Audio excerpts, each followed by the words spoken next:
السلام علیکم ډاکټر مولانا صاحب. ډیر خلک د ګردو سره سخت په تکلیف دي، د دې لپاره کورنۍ نسخه کې بیان. وعلیکم السلام ورحمت الله وبرکاتو. د ګردو سره ډیر خلک زیات چې کوم دغه پریشانی اوله خبره خو زه دا درته کوم چې احتیاط ډیر پکار دی. د ګردو په هر قسم مسلې مسایلو کې هر سار وختي په خالي نس باندې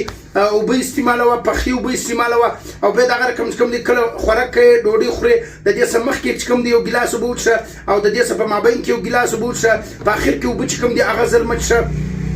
او دا غره کم چې کوم دی یو کورنۍ فارموله چې کومه د اغزه در سامه د ځان سره نوٹ کی کستا ګرده کچره لري، کستا ګرده ډبري لري، کستا ګرده چې کومه دغه خوشکی لري، کستا ګردي چې کومې دي هغه رګونه و چې یا دغه کوم کستا ګردي چې کومې دي هغه دردونه کوي، کار کې څه مسله مسایل لري. کته د اپریشن سره مخامخ هم یې د دې د لپاره زه فارموله در سامه چې ما کومه خاص فارموله تیار کړې ده او یو کورنۍ فارموله در سامه هغه استعمال کی. روزانه په یو ګلاس ګرم اوبو کې به 2 چمچ شات ولري، 2 چمچ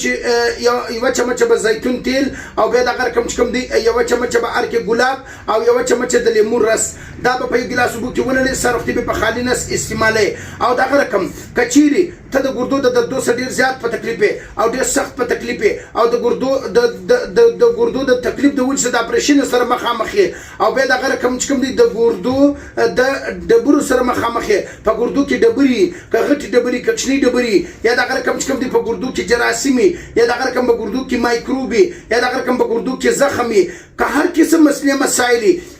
په فضل د هغه الله دا کورس چې کوم دی هغه استعمال کا ان شاء الله. کته د اپریشن سره مخامخ مې